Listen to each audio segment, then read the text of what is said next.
Oh oui, il te faut ce projecteur. Salut les artistes, aujourd'hui je vous teste et je vous présente le Forza 60 de chez Nonlight. C'est ce projecteur là qui me fait bronzer légèrement sur le côté. Vous avez certainement déjà entendu parler de cette marque. La série Forza est composée de 3 modèles, la version 500, 300 watts et le Forza 60. C'est ce dernier que je vous teste aujourd'hui. On peut le considérer comme une introduction à leur nouvelle série d'éclairage LED professionnel. Alors merci à Vision Impact pour m'avoir fourni ce projecteur. C'est le distributeur officiel de la marque Nonlight en France, donc si vous êtes intéressé par leurs produits, je vous conseille de passer par eux. Pour faire très simple, le Forza 60, eh bien c'est un produit ultra compact. Tu le vois, il tient dans la paume de la main. Boîtier nu, il pèse environ 800 grammes, donc c'est pour vous dire. Et c'est aussi un projecteur très puissant et c'est ça qui le rend très polyvalent. Là, par exemple, sur ce plan, tu vois, il me détourne, il me fait un contre assez naturellement. Alors oui, là, il est assez proche de moi, mais il est seulement à 5% de son intensité lumineuse. Et en fait, à 1 mètre, avec son bol réflecteur, avec le Forza 60, on monte à plus de 11 000 lux. Bon, je vous dévoile pas toutes ces caractéristiques, il faut que j'en garde un petit peu pour la suite. Allez, on est parti pour le test du Forza 60 de chez Nonlight.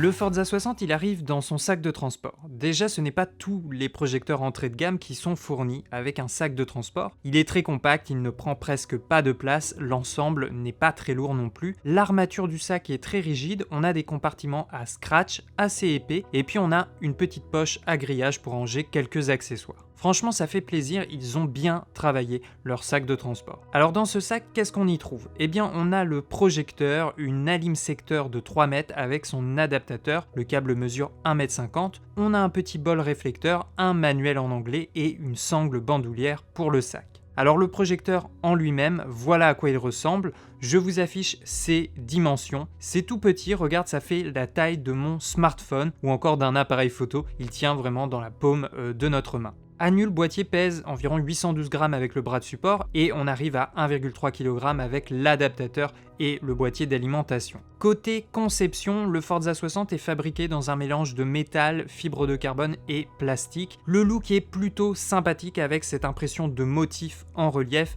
et puis on a 2 grilles d'aération à son sommet et à sa base. Le projecteur est très simple à installer, il se fixe sur un spigot de pied classique, il possède un seul patin de serrage, on peut le faire pivoter à 330 degrés avant que la casquette arrière du projecteur vienne taper sur le support. Donc on peut facilement installer le support de fixation à l'envers, au plafond. En plus, le produit est vraiment très léger. Le Forza 60 fonctionne sur secteur ou sur batterie. On le connecte au boîtier d'alimentation. On a un petit cordon pour le fixer sur le patin de serrage d'un pied lumière par exemple. Ensuite, le câble de 3 mètres offre un peu de marge de manœuvre. Ça, c'est ce qu'on a de base dans le pack. Maintenant, on peut aussi acheter séparément un grip batterie qui peut accueillir 2 batteries NPF. En plus, il y a une petite poignée, on peut tenir le projecteur à la main pour des scènes mobiles. Je pense que cet accessoire peut être vraiment très intéressant. Il coûte en moyenne 60 €. Il va utiliser des batteries NPF, on peut les installer facilement avec la poignée pour batterie. Grosso modo, ça permet une autonomie moyenne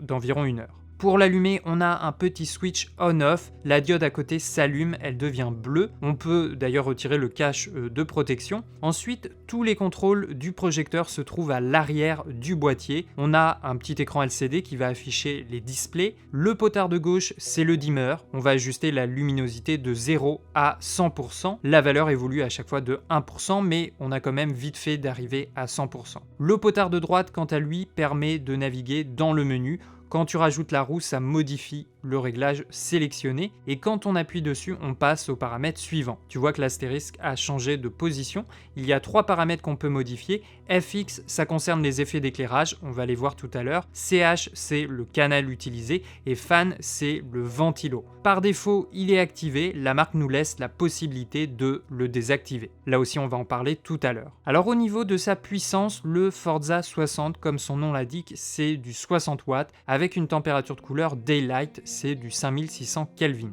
Je vous montre un exemple de rendu. Par exemple, sur ce plan, j'ai réglé le projecteur à 50% et j'ai ajusté mon exposition sur mon boîtier. Vous avez les exifs à l'écran. Maintenant, je vais faire varier l'intensité de 0 à 100%. Je vous montre une autre configuration. Là, j'ai une entrée de jour, c'est ma keylight. J'ai ajusté mon exposition sur mon boîtier et maintenant je vais rajouter le Forza 60 en contre sans retoucher, sans modifier mon exposition. Je vais faire varier le dimmer de 0 à 100%. Ensuite, au niveau de l'éclairement, je vous donne les chiffres annoncés par la marque. Quand le projecteur LED est à nu, pour 1 mètre, l'intensité lumineuse est de 2884 lux et avec le réflecteur, elle passe à 11 950 lux, ce qui est pas trop mal pour un projecteur de cette taille avec une puissance de 60 watts. Le bol réflecteur est plutôt de bonne qualité, il a l'air solide, assez robuste. Quand il est monté sur le Forza 60, l'angle du faisceau est de 55 degrés. Chose à savoir, le Forza 60 est équipé d'une monture propriétaire, ce n'est pas une monture Bowens. En fait, c'est quasiment une monture Bowens mais en plus petit. Alors je sais pas s'ils ont fait ça parce qu'ils voulaient conserver un produit compact ou si c'est de manière à s'assurer que le consommateur achète bien leurs accessoires, mais en fait le Forza 300 et le 500, eux, ont bien une monture Bowens classique, donc je dirais qu'ils ont fait ça pour réduire la monture pour avoir une version plus compacte. Alors c'est pas forcément un souci parce que du coup ils ont adapté leurs accessoires à la monture du Forza 60. Par exemple le bol réflecteur qui est fourni utilise lui aussi cette monture plus petite. Et la softbox conçue pour le Forza 60 utilise également cette même monture. D'ailleurs, on enchaîne tout de suite sur ça. Nanlite propose une softbox parabolique pour son Forza 60. Elle est vendue séparément, elle fait 60 cm de diamètre. Et comme je vous le disais, on peut la fixer directement à la monture du Forza 60. La softbox en elle-même, elle est plutôt de bonne qualité. On a un système de fixation rapide, elle est déjà montée. Il faut juste écarter les tiges. Elle est proposée avec 2 diffusions. Par contre, tu vois au centre, on a des petits scratch pour éventuellement une feuille de diffusion centrale, mais celle-là, elle n'est pas fournie, en tout cas dans le pack de base. Ensuite, tu peux aussi ajouter un grid à la softbox. C'est un accessoire photo qui permet de concentrer la lumière au centre.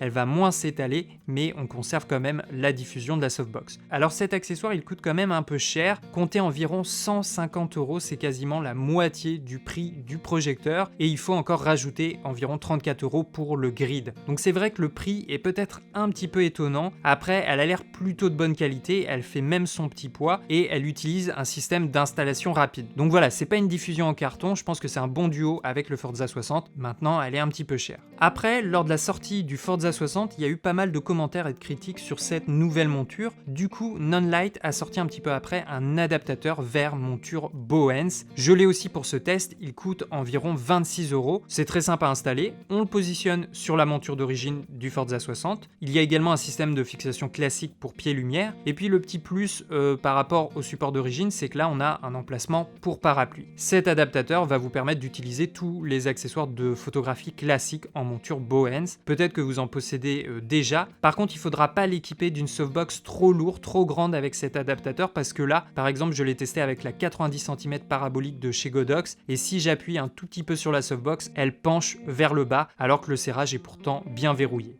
Alors je vous fais une comparaison entre les différents types de diffusion. Ça, c'est la feuille de diffusion la plus légère. Je vous affiche les exifs de la caméra.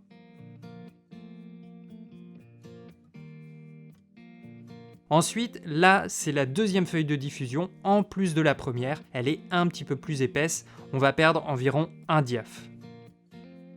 Et puis enfin, on a le grid qui est un accessoire vendu séparément. On repère à ce moment-là à peu près un diaph. Le grid permet de focaliser un peu plus le faisceau. Généralement, on utilise ce genre d'accessoire quand on veut isoler le sujet de son arrière-plan. Ce que j'aime bien avec cette softbox, c'est que 60 cm, c'est plutôt discret. Et avec l'aspect compact du Forza 60, on a un encombrement vraiment limité.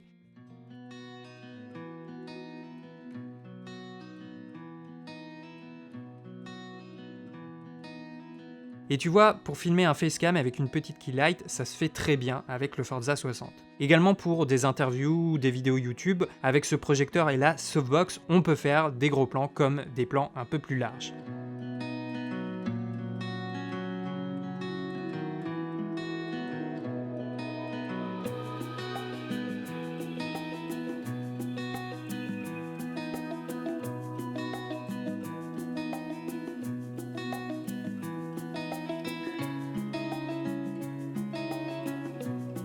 Ok, là sur ce plan, par exemple, la key light, c'est la lumière naturelle, c'est le soleil.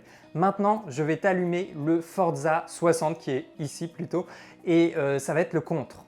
Voilà, le Forza 60 est allumé, il est en place, regarde la puissance de l'engin. Et là, je suis qu'à 40% et le fan est activé, le ventilo est activé.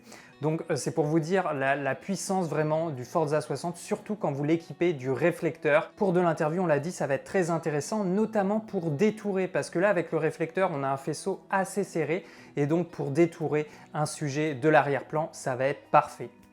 Encore un autre exemple, là j'ai juste inversé la position de la caméra, donc on voit la baie vitrée, l'entrée de jour qui m'éclairait en key light tout à l'heure. Cette fois-ci je lui fais dos, on est plutôt sur un contre-jour. Et à la face, au niveau de ma key light, il y a le Forza 60, toujours avec la softbox. Il est toujours à 100% de son intensité. Donc tu vois, on peut rattraper une scène très contrastée comme ça. Il va manquer peut-être encore un peu de puissance pour rattraper toutes les informations dans les hautes lumières au niveau de l'extérieur. Bien que là, on a quasiment tout parce que en fait, le soleil est caché par les nuages. Donc là, on a un temps assez doux. Mais quand c'est en plein soleil, il va manquer encore un chouïa de puissance, mais déjà, ça nous permet de rattraper beaucoup d'informations sur le visage. Et donc, encore une fois, pour du facecam, pour de l'interview, c'est très intéressant. Maintenant, on a vu dans le menu du projecteur qu'il y a des effets. Il y en a 4 sur ce modèle. Il y a 3 modes de flash avec des durées différentes entre chaque flash. Tu peux facilement placer un Forza 60 en arrière-plan avec une petite gélade pour colorer la lumière et créer un petit peu une ambiance pour ton clip, par exemple. L'effet Storm, il va imiter une série d'éclairs. Il y a 3 modes d'éclairs différents. Il se différencie de par la durée de la variation.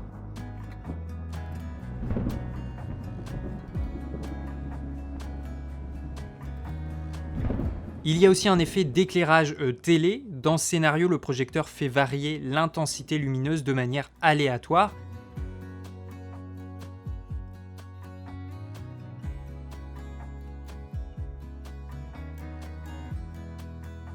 Et puis enfin, il y a un effet d'ampoule cassée. Par contre, cet effet en particulier, il est pas mal assujetti au flicker. J'ai l'impression, dès que tu quittes un 50e de shutter, on commence à avoir un petit peu de flicker. Bon voilà, c'est sympa d'avoir ces petits effets sur le Forza 60, qui je rappelle reste l'entrée de gamme de leur série. Après, ça aurait été peut-être bien de pouvoir régler précisément la fréquence des effets. Pour l'extérieur, le projecteur sera encore un petit peu faible pour une utilisation en plein soleil. Par contre, en fin de journée ou par temps nuageux, on peut utiliser le Forza 60. Par exemple, sur ce plan, imaginons que c'est une interview. Là, j'ai placé le Forza 60 en contre pour détourer un peu mon sujet. Je vous affiche les paramètres d'exposition du boîtier. Le projecteur est réglé à 100% de son intensité avec le réflecteur. Là, sur ce plan, je l'ai placé à 90 degrés sur le côté, toujours avec le réflecteur. Je vous affiche les paramètres d'exposition du boîtier. Encore une fois, le projecteur est assez puissant pour détourer votre sujet.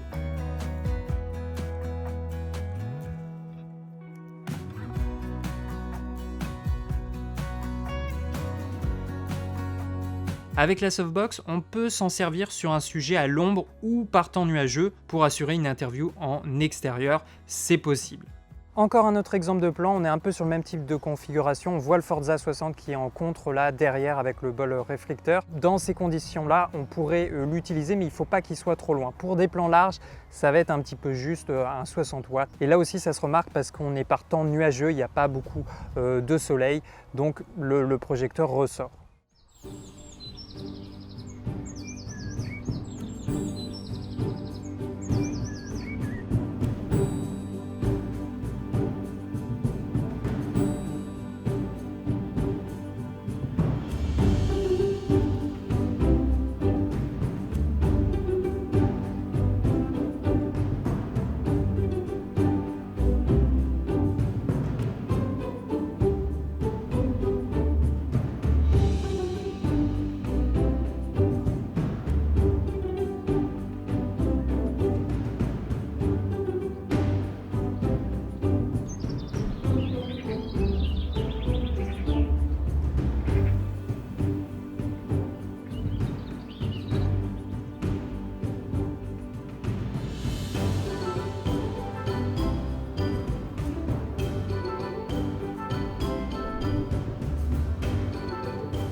Et puis en soirée, là, pas de souci, vous pouvez vous en servir pour créer différentes scènes, différentes ambiances.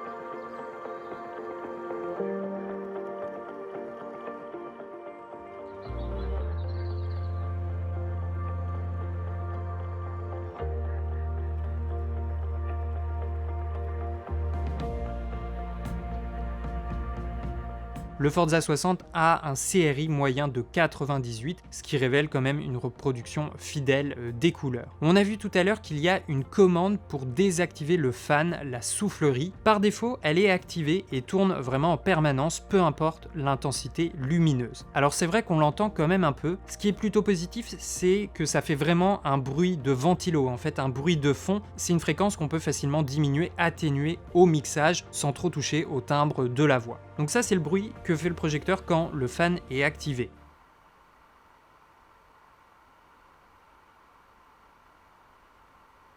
Alors regarde et surtout écoute, là je vais te montrer une configuration réelle, c'est exactement la configuration que j'aurais si je m'enregistrais pour un facecam pour ma chaîne YouTube. Donc là la Keylight c'est le Forza 60 avec sa softbox, il se situe à 1 m, 1 m 50 de moi, le fan est activé, il est à peu près à 70% là en termes d'intensité lumineuse, donc la soufflerie est activée et on a un bruit permanent, constant de soufflerie, de bruit de fond. Je viens de vous le faire écouter juste avant, donc là l'idée c'est de savoir si avec un kit HF on entend ce genre de bruit ou pas. Donc là premier exemple, je suis avec le kit HF Rode Wireless Go que j'ai testé il y a quelques temps sur la chaîne. Je l'ai paramétré ainsi que le préampli du Sony Alpha 7 III de manière à capturer ma voix comme je le ferai habituellement. Donc je vous laisse un petit peu écouter et en déduire si on entend ou non le Forza 60, sa soufflerie avec un micro-cravate. Maintenant je vous fais écouter un silence.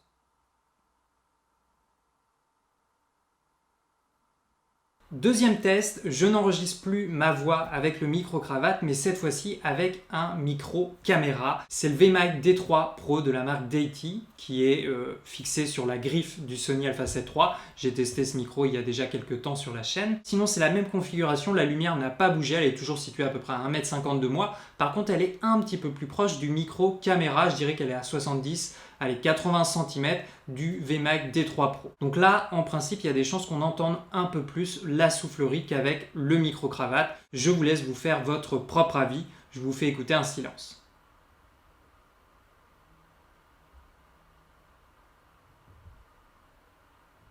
Deuxième test, je n'enregistre plus ma voix avec le micro-cravate, mais cette fois-ci avec un micro-caméra. Je vous laisse vous faire votre propre avis. Je vous fais écouter un silence. Et voilà l'exemple quand le fan, la soufflerie, le ventilo du Forza 60 est désactivé. Donc là, si je te fais écouter un silence, voilà, on n'entend vraiment plus rien parce qu'il a complètement coupé le ventilo. Du coup, la contrepartie, on la connaît, le projecteur ne délivre plus qu'un tiers de sa puissance maximale. Donc là, c'est pour te donner un exemple aussi un petit peu du rendu de lumière quand le projecteur ne délivre plus qu'un tiers de sa puissance maximale. Donc là, il est réglé à 100% de son intensité lumineuse et je t'affiche aussi les exifs de la caméra, les paramètres d'exposition du boîtier. Comme ça te donne un petit peu une idée de la marge au niveau de la lumière sur cette configuration en studio. Je voulais aussi vous faire une comparaison au niveau de la puissance avec le Godox SL60 qui est aussi un projecteur de 60 watts. Je vous l'ai déjà testé sur la chaîne et peut-être que vous vous demandez si l'un vaut plus le coup que l'autre. Alors en principe, je dois recevoir un spectromètre prochainement pour analyser par moi-même le niveau d'éclairement, mais je ne l'aurais pas reçu à temps pour ce test. Du coup, je vous ai fait quand même une comparaison entre le Godox et le Forza en me fiant surtout à l'histogramme. Là, les deux projecteurs sont à 100% de leur intensité lumineuse. Ils sont tous les deux équipés de leurs réflecteurs et j'ai conservé les mêmes réglages d'exposition sur le boîtier. Pourtant, on remarque une différence, l'éclairement n'est pas le même. Le Forza 60 a l'air d'être plus puissant que le Godox SL60. En fait, le bol réflecteur du Forza a l'air de concentrer un peu mieux la lumière que celui du Godox, ce qui va lui faire gagner quasiment un diaph en sortie. Tu vois, là, je dois descendre à 1/250e de seconde pour avoir à peu près la même exposition sur le plan du Godox. On le voit bien sur ce plan, le faisceau du Forza 60 est un peu plus resserré, son bol est un peu plus petit, mais du coup il est aussi plus recentré et plus puissant que le Godox, et là on a un bon diaph d'écart.